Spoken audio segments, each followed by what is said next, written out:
Ele foi escritor, teólogo, compositor, reformador e talvez a figura religiosa mais conhecida do século XVI. Seu nome, Martinho Lutero. Foi prezado pelas multidões alemãs, porém insultado pelas autoridades da Igreja Romana.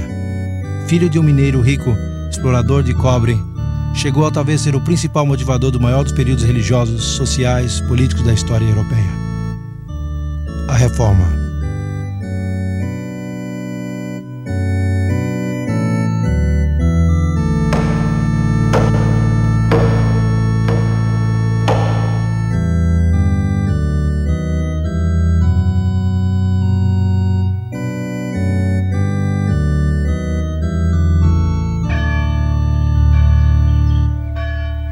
É provável que os europeus que viviam no começo do século XVI tinham pouca noção das mudanças que estavam por arrebatar os conceitos da vida medieval.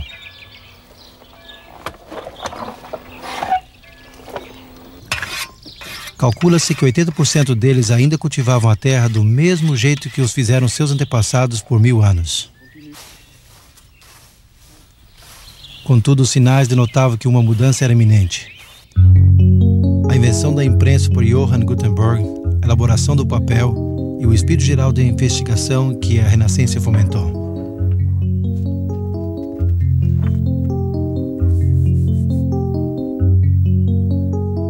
Até o ano 1450, a Europa possuía menos de 100 mil livros.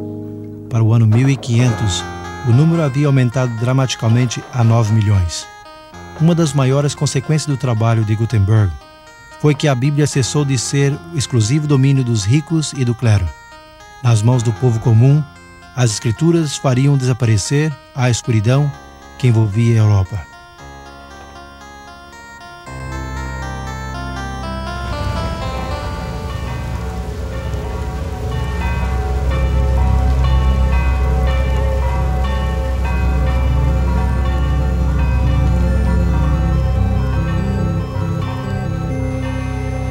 Elevando-se acima dos reis e seus súditos, encontrava-se a igreja medieval. Esta era o centro de influência de cada aldeia, cidade e corte no cristianismo. Mas apesar de todo o seu domínio sobre as pessoas, havia algo errado com esse sistema político-religioso.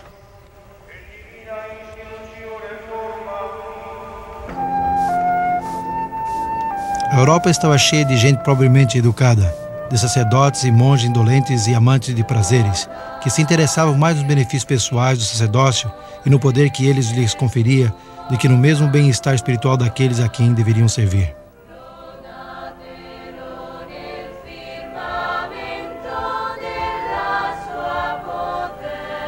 Os bispos e abades rivalizavam com os reis na suntuosidade de suas residências. Os bispados, isto é, a região em que o bispo controlava, eram vendidos ao que melhor ofertava. De fato, a vida de muitos clérigos tinha chegado a ser um escândalo para a religião. Ensinava-se ao povo que se eles se confessassem em forma regular a um sacerdote, pagassem seus dízimos e ofertas, assistissem a uma missa, participassem em uma peregrinação a um santuário de um santo celebrado, ou realizassem algum ato de mortificação corporal, sua salvação estaria assegurada. Já no século XVI, a igreja havia se desviado da simplicidade, da humildade e do poder espiritual de suas raízes. Então, como foi que tudo mudou? Os primeiros cristãos partilharam as boas novas da vida, da morte, da ressurreição e ascensão de Jesus Cristo de Nazaré a todo o Império Romano. Eles enfatizaram que a salvação só se encontrava em Cristo e que era uma dádiva recebida pela graça de Deus por fé. Aqueles que lhe obedeciam eram uma parte de sua igreja. Mas logo essa igreja chegaria a ser um forte sobre-ataque. No princípio, a agressão veio da parte externa. Os imperadores romanos como Nero, Trajano e Diocleciano assassinaram milhares de cristãos por sua fé. Aqui no Coliseu, por exemplo, os cristãos foram lançados nas feras para serem despedaçados, enquanto a multidão aplaudia freneticamente.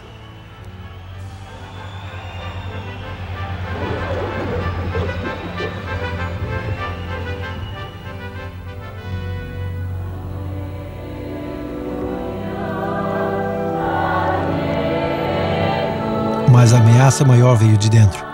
No livro dos Atos, encontramos o apóstolo Paulo advertindo aos bispos e anciãos que dentre eles sairiam homens que falsificariam a verdade para conseguir adeptos. Na segunda carta aos Tessalonicenses, ele também alertou a igreja da futura rebelião interna que revelaria o que ele chamou o homem do pecado, que se oporia e se exaltaria sobre tudo o que se chama Deus ou se adora.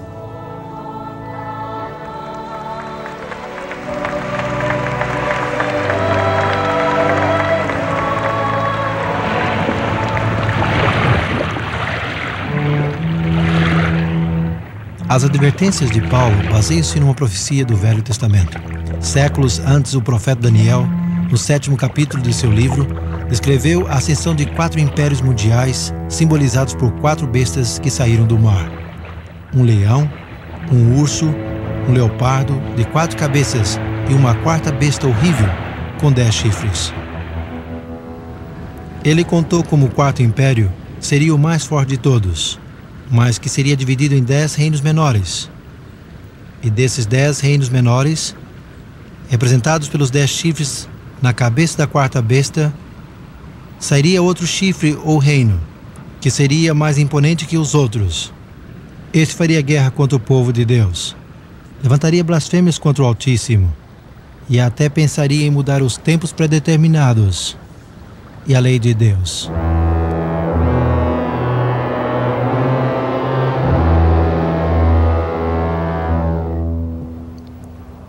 O comentário sistemático mais antigo sobre o livro de Daniel foi escrito por Hipólito, um brilhante erudito do 3º século. Ele foi um dentre os que identificaram a Roma como o 4º grande império da profecia de Daniel. Hipólito predisse que a queda de Roma seria o próximo grande evento mundial, seguido pela aparição do Anticristo. Desde o 2º século, encontramos os cristãos orando pela continuidade do Império Romano, para que se adiasse a aparição do temido Anticristo. Cumprindo a predição, esse poder surgiu dentro do Império Romano.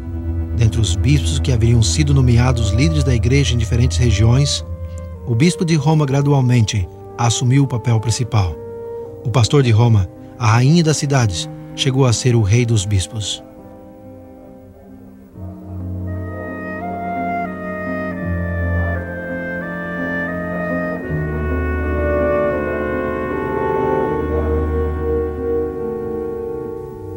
Quase ao mesmo tempo, o número de crenças e práticas que os apóstolos nunca haviam conhecido infiltraram-se na igreja. Introduziu-se a veneração aos anjos, aos santos e a adoração às imagens e relíquias. A observância do domingo, pouco a pouco, substituiu a do 7º dia, o sábado. A doutrina do purgatório foi estabelecida e as orações eram dirigidas a Maria e aos santos. A igreja ensinava que o pão e o vinho da Santa Ceia eram o corpo e o sangue real de Cristo, fazendo da missa um sacrifício. A confissão dos pecados ao sacerdote tomou o lugar da oração simples e direta do crente a Deus para obter perdão. E a igreja somente outorgava perdão àqueles que tentavam expiar os seus pecados através de penitências.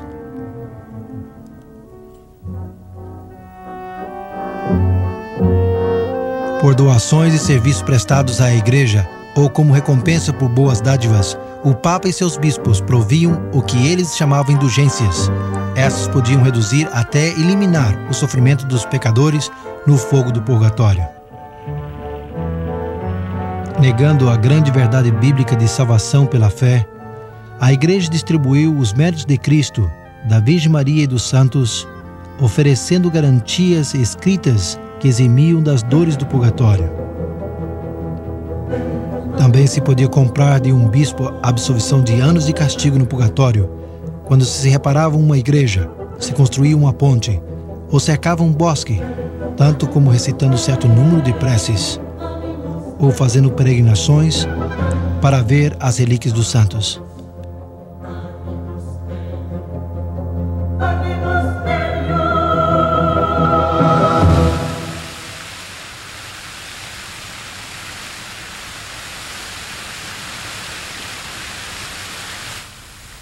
Pouco depois da eleição do Papa Leão X, Michelangelo apresentou-lhe com um desenho determinado da Basílica de São Pedro em Roma.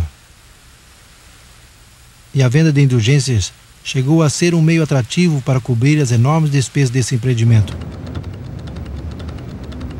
Na Alemanha, o Papa encomendou as vendas ao persuasivo monge dominicano João Tetzel. A chegada de Tetzel à fronteira de Saxônia perto de Wittenberg em 1517 desencadearia os eventos que sacudiriam os mesmos fundamentos da Igreja de Roma.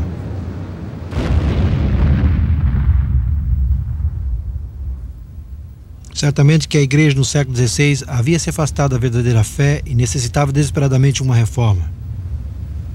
Mas isso requeria alguém que tivesse a coragem de enfrentar a organização eclesiástica mais poderosa que o mundo jamais conheceu.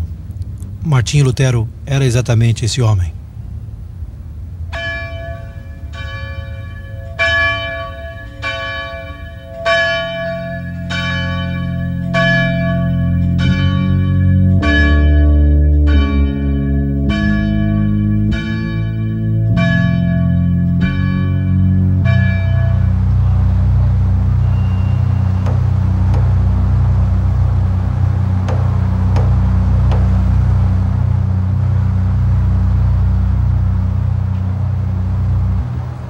Foi na véspera do Dia dos Santos, no dia 31 de outubro de 1517, que Martinho Lutero decidiu cravar as suas 99 teses na porta da igreja de Wittenberg.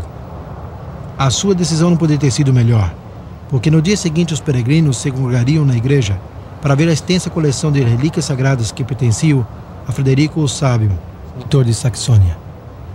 Em exposição, havia um fragmento de madeira, supostamente da Arca de Noé, um pouco de fuligem do ardente forno de Babilônia, um pedaço de madeira da manjedoura de Jesus, alguns pães da última ceia, um galinho da sarça ardente de Moisés e mais 19.000 ossos santos. Mas o mais importante era que ver esses artefatos resultava em indulgências para a redução do purgatório até 1.902.202 anos e 270 dias.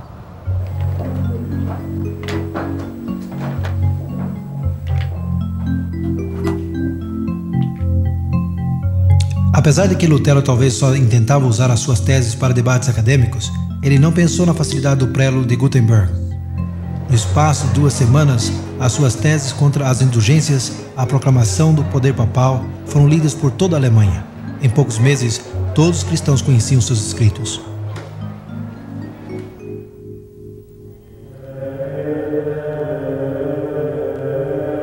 Para Lutero, só a ideia das indulgências era repugnante, pois sendo ainda um monge inexperiente, ele havia chegado a um esgotamento mental e físico, pelo seu ardente esforço para alcançar o perdão dos seus pecados. Se alguma vez um monge pudesse chegar ao céu pela vida monástica, seria eu. Mas ao ler o Novo Testamento, ele descobriu algo surpreendente. Foi descobrir que o perdão dos pecados é uma dádiva de Deus, e não algo que se compra ou se ganha. O reconhecimento dessa exultante verdade da salvação pela fé chegou a ser a pedra angular da Reforma e fez com que Lutero reconhecesse que o clero nunca poderia ser o mediador entre Deus e seu povo, como a Igreja ensinava e praticava. De onde emanaram essas convicções? Não foi por decreto dos papas ou concílios, senão pelo estudo da sola Escritura, da Escritura somente. No entanto, a autoridade papal deu pouco mérito às crenças desse diabo vestido de monge. Ele foi excomungado em junho de 1520 e os seus escritos foram condenados ao fogo.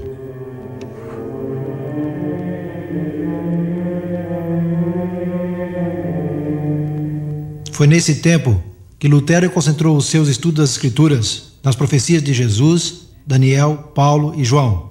Com respeito à ascensão do Anticristo, os capítulos 7 e 8 de Daniel e a descrição de Paulo sobre o homem do pecado, em 2 Tessalonicenses 2, receberam atenção especial. Logo em 1521, Lutero produziu sua primeira obra escrita relacionada com a profecia. Os fundamentos da Reforma tinham que estar firmemente ancorados na verdade profética. Ao identificar o Papa como anticristo em 1521, Lutero uniu a sua voz à de muitos ilustres eruditos da Bíblia que existiram antes dele. Homens como o pregador John Millet, que 150 anos antes havia cravado um cartaz à porta da antiga Catedral de São Pedro em Roma, declarando que o anticristo já havia tomado seu lugar na igreja. Poucas coisas neste mundo são mais poderosas que a verdade profética em tempo de cumprir-se. Sendo fortalecido pelas profecias de Daniel, Lutero estava agora preparado para a sua hora mais brilhante.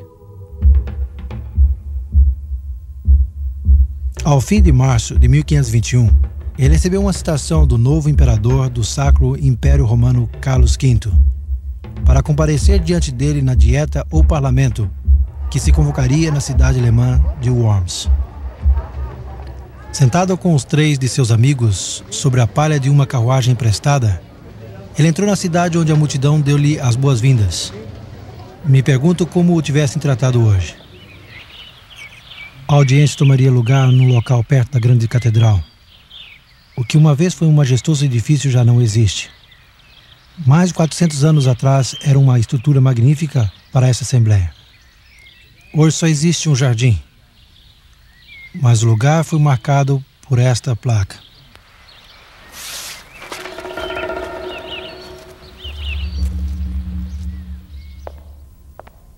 Nunca antes, em nenhuma época, um humilde monge havia comparecido em frente de tantos reis, príncipes, nobres, deputados, embaixadores, barões, senhores do reino, bispos e prelados da igreja. Lutero não tinha nada mais que a sua fé em Cristo e as Escrituras. Quando lhe pediram que desdissesse dos seus escritos, ele pronunciou as palavras que sacudiram o mundo. A menos que as Escrituras e o meu raciocínio me convençam, eu não aceito a autoridade dos papas e dos concílios, porque eles se contradizem. A palavra de Deus cativou a minha consciência. Eu não posso, nem quero retratar-me em nada, porque ir em contra da consciência não é correto, nem prudente. Mantenha minha palavra, não posso mudar. Ajuda-me, Deus. Amém. Um só monge contra a antiga e quase universal opinião da humanidade, mas essa consciência, cativada pela palavra de Deus, jaz no coração da reforma da igreja. É notável que na dieta de Worms, Lutero não foi acusado de ensinar uma nova heresia, senão de apoiar a opinião de outros que vieram antes dele. Dentre eles estava o estudante inglês John Wycliffe, que foi chamado a estrela da manhã da reforma.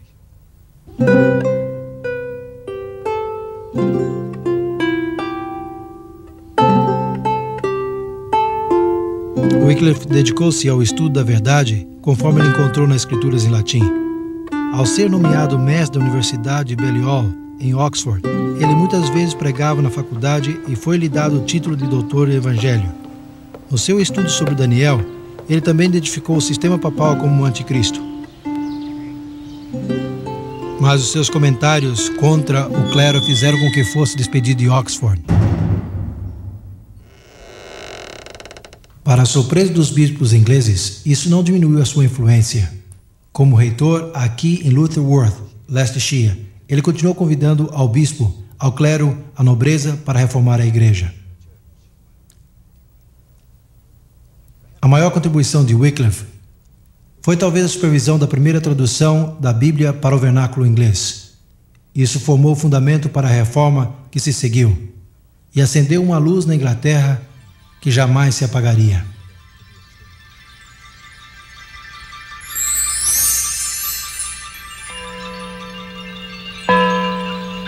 Wycliffe faleceu em dezembro de 1384, ao sofrer um ataque enquanto dirigia uma santa ceia aqui em sua igreja. Seus ossos foram exonerados e queimados uns 40 anos mais tarde, por ordem do Conselho de Constância. As suas cinzas foram então lançadas nesse riacho, chamado Swift, que deságua no rio Avon.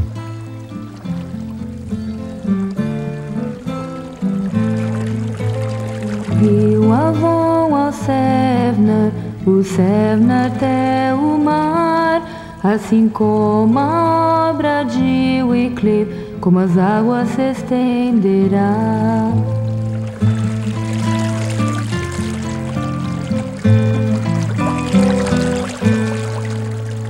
Um dos que foram influenciados pelo ensino de Wycliffe foi o reformador tcheco John Hus. Assim como Wycliffe, Hus identificava que o povo de Deus não está confinado às decisões dos concílios, pois estes estavam em conflito com as leis de Cristo. Para Hus, a Bíblia era a autoridade suprema. Em 1412, ele foi posto sob a interdição do rei. Hus declarou que isso aconteceu-lhe por ter pregado a Cristo e o Evangelho e ter exposto o anticristo. Quando foi chamado a responder à acusação de heresia, o imperador Sigismundo prometeu-lhe salvo-conduta até Constância. Mas ao chegar ali, o levaram à prisão.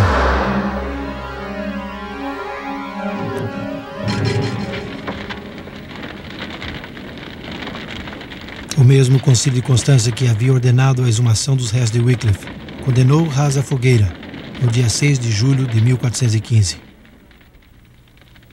Em todas as idades, Deus dispôs de fiéis testemunhos das verdades do Evangelho. Apesar de nem sempre perceber essas verdades com claridade ou sem erros, eles amaram a Deus e a sua palavra e seguiram a verdade como a haviam conhecido. O profeta Daniel usou as imagens literárias de uma besta e de chifres para profetizar a ascensão e a obra do grande sistema religioso apóstata que perseguiria a minoria dos fiéis de Deus. E no capítulo 12 de Apocalipse, o apóstolo João também usou símbolos para descrever a experiência do povo de Deus nas mãos desse poder. Ele conta o terrível conflito entre um grande dragão vermelho e uma mulher formosa e sua descendência. O dragão é identificado como uma antiga serpente chamada Diabo e Satanás, que engana o mundo inteiro. A mulher formosa representa a Igreja de Deus. O começo desse conflito está descrito em Gênesis capítulo 3. Deus disse à serpente que ele poria inimizade entre ela e a mulher, entre a sua semente e a dela. Agora em Apocalipse 12, João vê a continuação dessa guerra de ódio entre a serpente e o dragão e a mulher. Ele descreve a mulher como uma vestida de sol, tendo a lua debaixo dos seus pés e sobre a sua cabeça uma coroa de 12 estrelas. Ela está retratada como esperando ansiosamente o nascimento de Jesus. O dragão também espera esse nascimento. Quando os seus atentados contra o menino varão são impedidos, ele volta-se à mulher ou à igreja. Os seus ataques são similares aos que ele inferiu a Jesus.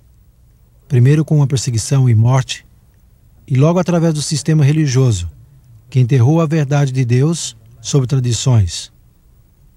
Mas o revelador não nos deixa lamentar o sofrimento dos descendentes da mulher. Ele explica como Deus preservaria a sua igreja em áreas pouco habitadas, simbolizadas pelo deserto.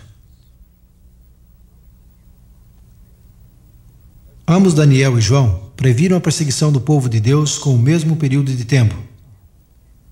No caso de Daniel, um tempo, tempos e metade de um tempo, ou 1260 dias.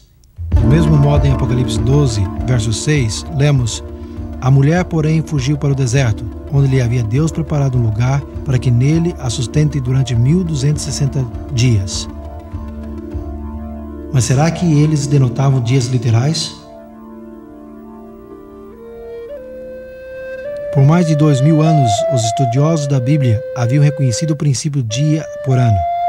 Muito antes do nascimento de Cristo, os judeus que traduziram o Velho Testamento ao grego foram os primeiros em aplicar esse princípio no livro de Daniel. Desde o século XII, os escritores cristãos também identificaram os 1260 dias com 1260 anos. Durante esse tempo, a igreja fugiria do dragão, mas Deus prepararia um lugar seguro para o seu povo.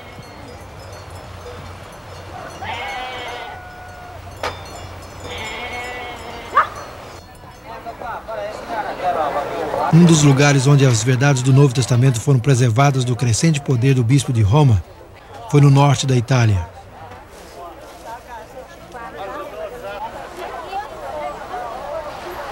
Ao fim do século IV, Ambrósio, o bispo de Milão, proclamou uma teologia evangélica que é difícil de diferenciar daquela estabelecida pela fé protestante 1000 anos depois. Aqui nessas planícies e montanhas, ao ocidente de Milão, as testemunhas ainda aferravam-se às doutrinas da Igreja Apostólica e não estavam de acordo com as crescentes superstições e perversões da Igreja. Cláudio, o bispo de Turim, que muitas vezes chamava de protestante do século IX, também defendeu autoridades das Escrituras.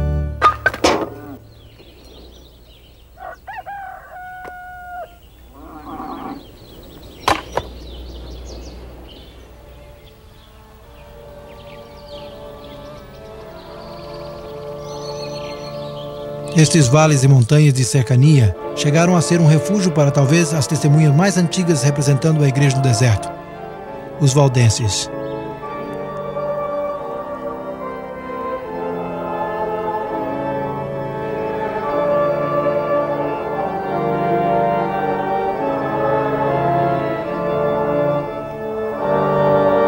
A sua devoção e perseverança preencheram algumas páginas mais brilhantes da história da igreja. Muitos disseram que o nome Valdenses é derivado de Pedro Aldo, quem fundou o grupo Poor Men of Lyons, no fim do século XII. Mas a história mostra que os grupos evangélicos do norte da Itália defenderam os ensinos da Igreja Apostólica muito antes da chegada de Waldo. Do lado de fora da sede da Igreja Valdense, em Torre Pellice, encontra-se esta estátua de Henrique Arnaud, que no século XVII foi o famoso líder dos valdenses, ou Vaudois, como eram conhecidos. Ele uma vez disse do seu povo: em verdade, os valdenses são descendentes daqueles refugiados da Itália, que pregaram o evangelho ali depois de São Paulo, e depois fugiram do seu belo país, como a mulher mencionada no Apocalipse, a essas montanhas agrestes, onde até hoje passa o evangelho de pai para filho, com a mesma pureza que lhe foi pregado a Paulo.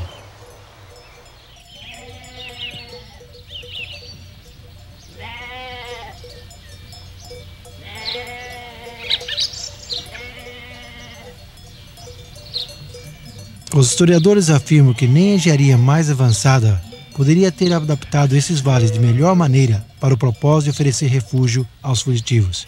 Cada um se une ao outro com uma sequência de câmaras entrelaçadas que juntas formam uma única fortaleza de incrível resistência.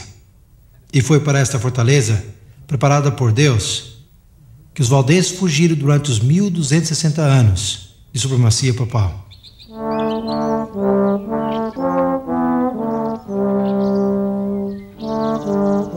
No âmago dessas montanhas está situada a região mais importante de todos os seus vales, o Prado del Torno. Era este vale, regado pelo rio Agrona e coberto de milharais, pastagens, de árvores frutíferas e enormes castanhos, que os valdenses com frequência vinham quando atacados pelos seus inimigos. Era aqui também que os seus missionários eram instruídos, no colégio de Barbes. Aqui, a Bíblia era o seu único livro de texto. Nos séculos antes da invenção do prelo, eles decoravam evangelhos inteiros e muitas das epístolas.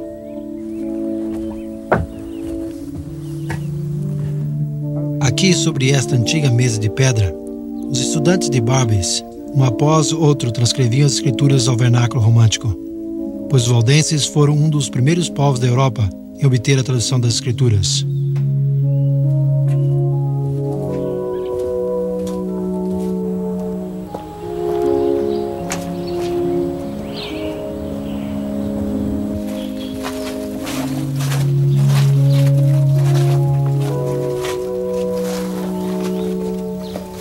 Mais tarde, disfarçados de vendedores ambulantes, os valdenses viajaram pela Europa Central e Meridional.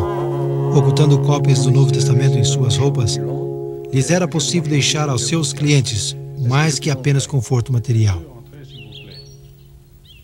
Vendo que os valdenses cresciam em número e influência, a Igreja de Roma começou a inquietar-se muito. Reconheceu que, se permitissem a expansão do movimento, chegaria a superar tudo aquilo que Roma havia levado séculos para realizar. A terrível fúria dos inquisidores papais começou a princípios do século XIV. Os simples e pacíficos valdenses chegaram a ser parte da Igreja do Deserto, como João, o Revelador, tinha predito. Mas assim como a mulher do Apocalipse 12 foi socorrida pela terra, e a terra abriu a boca e engoliu o rio que o dragão tinha arrojado de sua boca, assim as montanhas protegeram os valdenses durante as cruzadas contra eles.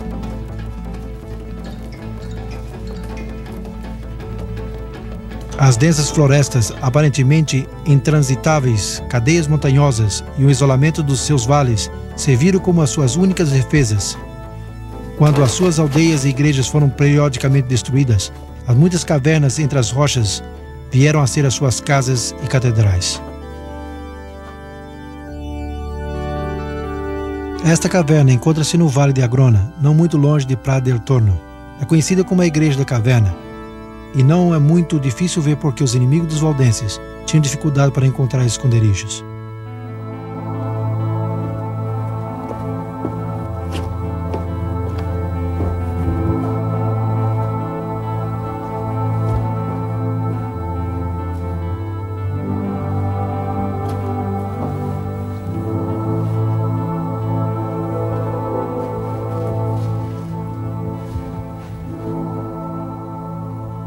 Deve ter sido um tempo espantoso, mas também de comovedora fraternidade, enquanto os vizinhos de todas as partes se reuniram para encontrar conforto e segurança, aqui embaixo, nas entranhas da terra.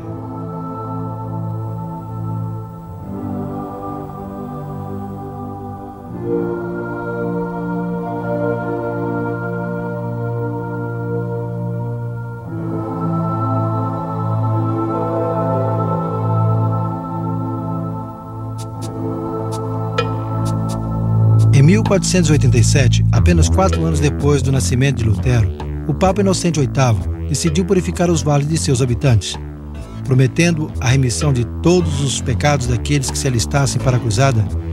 Ele prosseguiu, formando um grande exército sob o comando de Alberto Catânio. Catânio acampou seu exército à raiz do Castelluccio, perto da Torre de Pellice, a capital do vale. Esperando impedir o desastre, os valdenses mandaram 2 dos seus homens para encontrá-lo. Se os valdenses esperavam intimidar a Catânio com um acesso direto, eles estavam equivocados.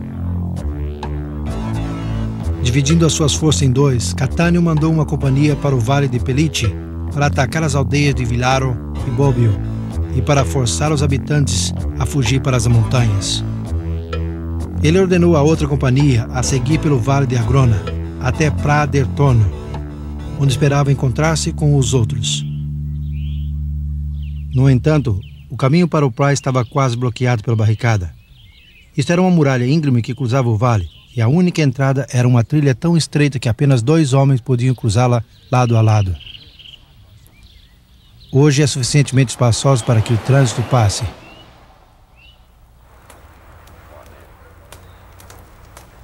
Aqui em Pra del Torno, os valdenses reuniram-se para resistir uma vez mais. Antes eles oraram, entregando as suas vidas a Deus.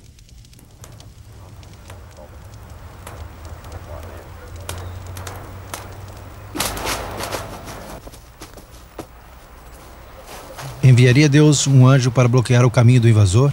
Ou se extinguiria a chama vacilante da verdade de Deus para sempre?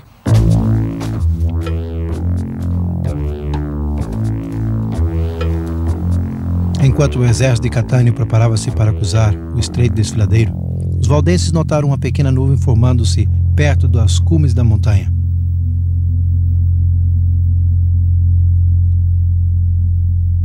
A nuvem cresceu e escureceu-se rapidamente, até finalmente cobrir o vale. A densa névoa causou confusão imediata.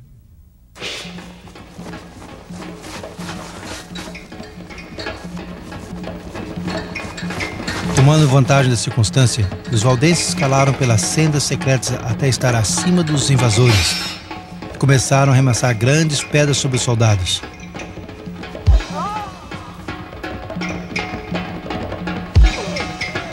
Em meio do pânico resultante, as forças de Catânio começaram a lutar entre si, até que quase nenhum homem restou.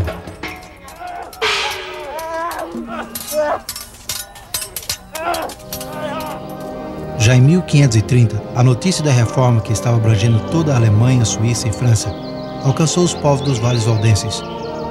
Chegou num tempo quando eles eram poucos e estavam desanimados, mas ouvir desse novo exército de campeões lhes fez lembrar as glórias passadas. Os reformadores suíços também se alegraram ao descobrir uma igreja biblicamente firme, com uma história tão longa. Decidiu-se convocar uma Assembleia Geral para determinar a relação entre a Igreja dos Alpes e a Reforma. Em 1532, a histórica Assembleia reuniu-se em Chanfron, esse campo aberto, perto de Plat del Torno. Embora nem todos concordaram em todos os pontos da doutrina, a preeminência da Bíblia foi reafirmada. Os valdenses prometeram cooperar com a reforma traduzindo as Escrituras ao francês. A tarefa caiu sobre o Leviton, um parente de João Calvino. Constituía um presente apropriado de parte de uma igreja que devia a sua existência através dos séculos à estrita fidelidade aos princípios básicos deste livro.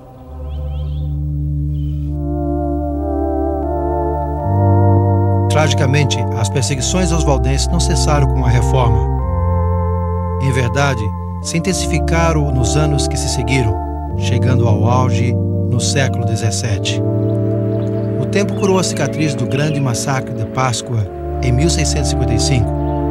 No entanto, a lembrança ficou permanentemente gravada nas mesmas pedras e fissuras do enorme Castelusso.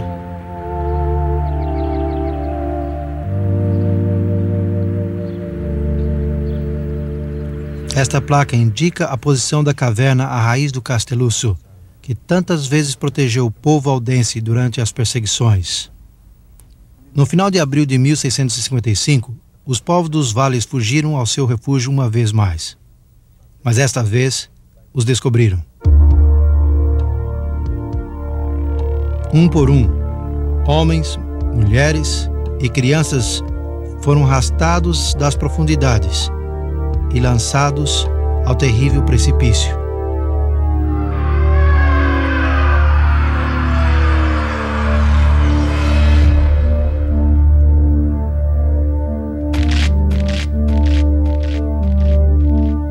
Toda a Europa protestante reagiu com mágoa e pêsame.